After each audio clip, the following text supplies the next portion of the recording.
What up? Once again, it's your boy APT Songs here, coming to you live from my wonderful Prius. I just saw another movie, and this time I'm doing a review for you for the movie, The Angry Birds movie number 2.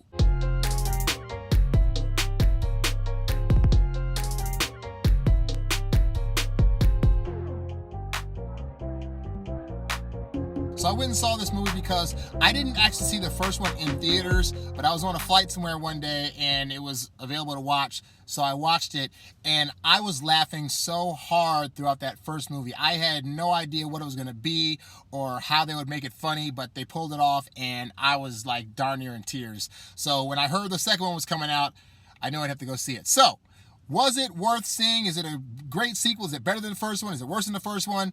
Here's what you need to know. So if you saw the first one, you know it featured a bird named Red who gets very, very angry, thus the title. And nobody really likes him. He's kind of like an outcast. But through the course of that first movie, he ends up saving the day from the pigs, and everybody on the island likes him. So this movie starts off in a good place, whereby he is known as the town hero. People still like him. At this point, both the Piggies Island and the Bird Island are kind of having prank wars on each other, where they like send stuff to each other's island to try to like cause hilarity and mishaps to happen. But all that gets interrupted when there's a third island that comes out of nowhere that is threatening both islands. And so, as oftentimes happens with movies where, you know, in a previous movie they were enemies, think like back to X-Men, the two enemies have to now band together to try to stop this new force from destroying their islands and their populations altogether. So that's the basic plot. Like, it really is like an A-B plot, i.e., oh, this threat happens. Oh, we have to go stop this threat from happening. And then intermixed with that, there's a side plot with these 3 little chick babies, that one of the bird babies has some eggs that are his soon-to-be hatched sisters that they accidentally end up losing. And so there's a side story where they're trying to save the 3 eggs.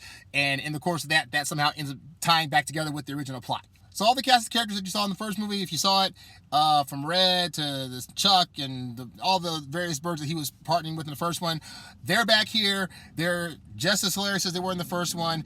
They also add some new characters in terms of the birds. So you have the bird Silver, who's like the yellow bird's sister, and she initially clashes with Red because he wants to be the alpha bird of the operation, and he's not very good at being able to let somebody else throw ideas in the ring or take credit. And this is actually a really good arc because, you know, the first one, Red was an outcast, and so it's kind of like, okay, if everybody likes him in this one, how are they going to like make him have a conflict? But his conflict in this one is that he still has that feeling of back in the day of not being liked. So he always has this fear that anytime people plan stuff without him or they try to like do things without including him, that all of a sudden he flashes back to like the old version of him, remembering how he used to be the outcast, and it makes him not want to ask anybody's help or use anybody and try to do things himself. So of course his arc for this movie is that as the movie progresses, he learns to work better with others and realize that just because others have great ideas, it shouldn't be a threat to him, and he should still be able to like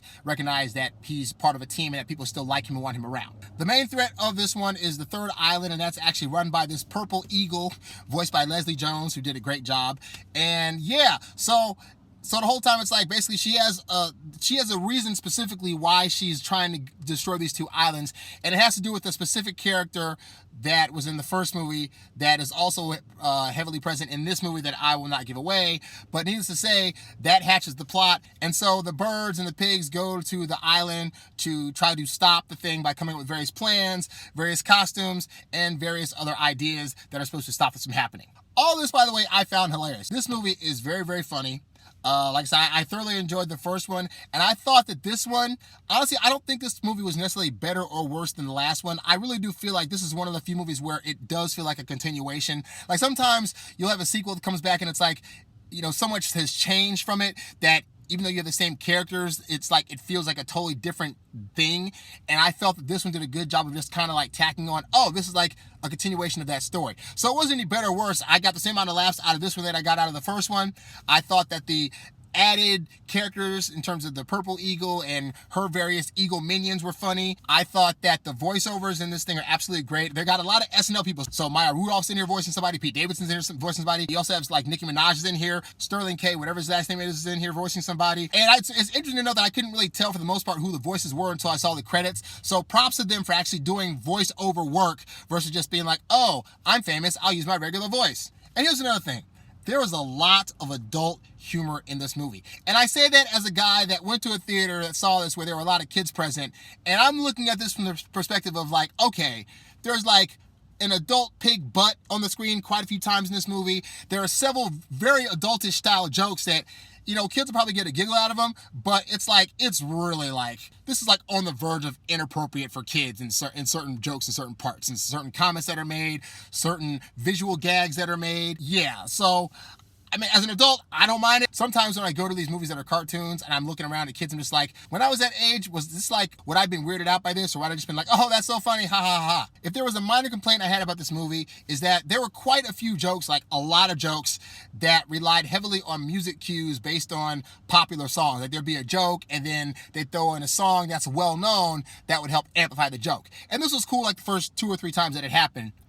But then it happened like 8 or 9 or 10 times to where it's like, you know, at one point, Baby Shark at some point comes on in the movie as a joke. For me, as a person that likes to write stuff, that seemed like very, very lazy at times because I'm like, you don't have to punctuate all these various jokes with pop culture references because, you know, somebody who sees this movie 10 years from now, they might not get why this song was used for this particular joke, and then it just kind of takes away from it. Again, the movie is still funny. I just wish they hadn't relied on that particular style of joke so heavily to try to make people laugh. But yeah, I'd say go see the movie. Like, if you like the first one, this is a straight continuation of it, and it's got a lot of good laughs in it. It's very colorful, it's bright, it's funny, it's very boisterous. A lot of good visual as well as verbal puns.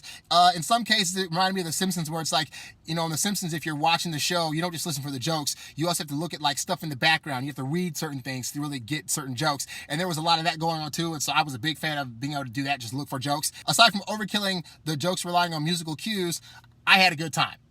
So go see the movie, you won't regret it. That's all I got for today. For more of these movie reviews, you can go to youtube.com/aptsongs. And if there's a movie you'd like me to see to review, let me know in the comments or write me, and I will be sure to check it out. That's all I got. I'm APT Songs, and I'll check y'all later. Peace.